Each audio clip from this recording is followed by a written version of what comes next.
Olá, meu irmão, minha irmã, a paz do Senhor. Um dia abençoado para todos aqueles que estão nos ouvindo. Hoje a nossa meditação vai ser na sequência de salmos, que nós estamos lendo, nesse objetivo que nós colocamos no nosso coração. E os salmos hoje é de número 14, que vai falar sobre a corrupção do pecador e a sua redenção. Salmo de Davi para o nosso entendimento nos dias de hoje. E o salmo interessante que ele começa dizendo assim, no versículo de número 1, que diz assim: diz o insensato no coração, não há Deus, são corruptos e praticam abominação, e já não há quem faça o bem.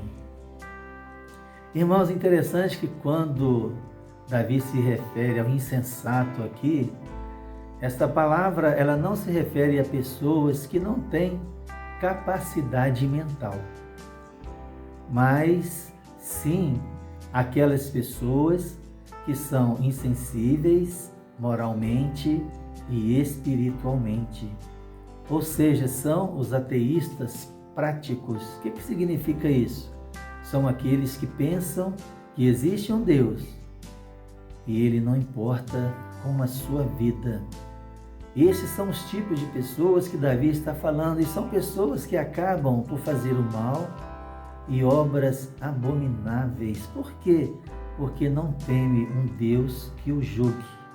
E quando tudo isso acontece, nós vamos ver o resultado aqui do versículo 1, que ele vai dizer que são os corruptos e abomináveis.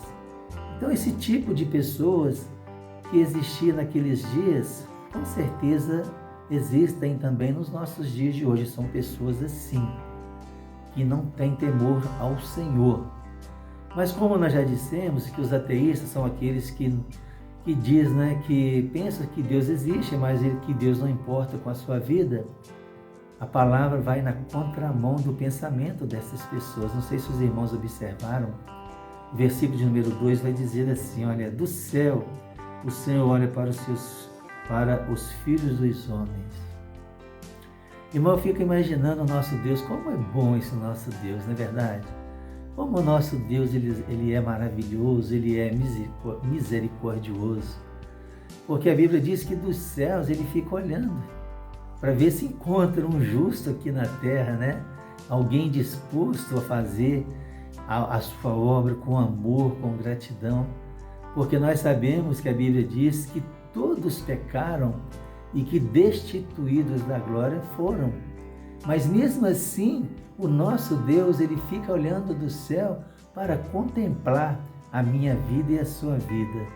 Irmãos, isso é maravilhoso, Para que eu e você possamos todos os dias valorizarmos esse Deus que nós servimos. Não como o Deus, como esse povo aqui, corrupto e pecador. Mas o versículo de número 4 também vai trazer uma informação grande para nossas vidas, para o nosso aprendizado, que vai dizer assim: será que não entendem nada todos esses que praticam iniquidade, que devoram o meu povo como se comesse pão? Interessante que, se você observar como você come um pão rapidamente, não é verdade? Tem pessoas que comem um pão, em questão de segundo, ele já destruiu um pão. E quando ele está falando aqui no versículo de número 4, devora o meu povo, isso significa, irmão, ele está falando assim de suas riquezas e liberdade, ou possivelmente até mesmo vidas. Por quê? Está falando daqueles dias que o povo de Israel estava vivendo, quando os gentios chegaram massacrando como um rolo compressor, passando por cima de tudo, e sem temor, sem tremor, sem nada, só por interesse próprio, buscando se vangloriar em si mesmo. Olha que coisa interessante. Não eram pessoas comuns, não, irmão. Sabe quem eram essas pessoas? Eram os governantes israelitas. Eram eles que faziam isso, sem dó, sem piedade, massacrando o povo. E Davi, ele vai falar aqui, clamando e conclamando ao Senhor sobre este momento que o povo estava vivendo. Aí eu fico pensando assim, irmãos, quantos anos passaram isso? Aproximadamente, 2.500, 2.700 anos.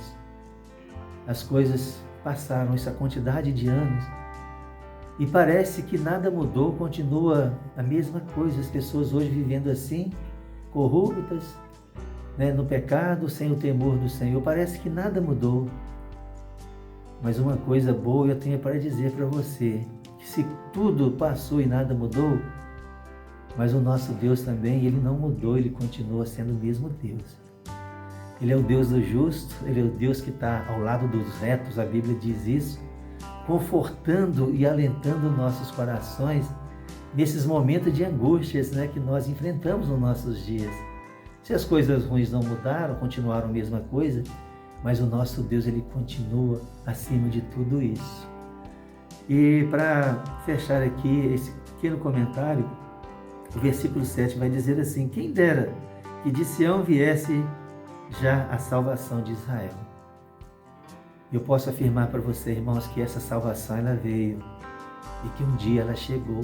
Como que ela chegou no nosso meio? Como uma criança nascida de uma mulher, viveu como homem, morreu e ressuscitou ao terceiro dia como Deus. Quem é essa pessoa? Jesus Cristo, o nosso Salvador. Ele veio para trazer a paz a Israel, mas veio também para trazer a paz para você que está nos ouvindo hoje, que está vivendo assim em aflição e angústia, vivendo como se um rolo compressor estivesse esmagando a sua vida. Ei, saiba de uma coisa, Ele veio para trazer paz ao seu coração.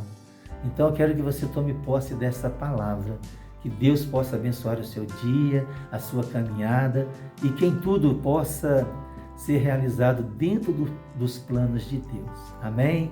Que Deus te abençoe, irmão. Um bom dia, a paz do Senhor a todos.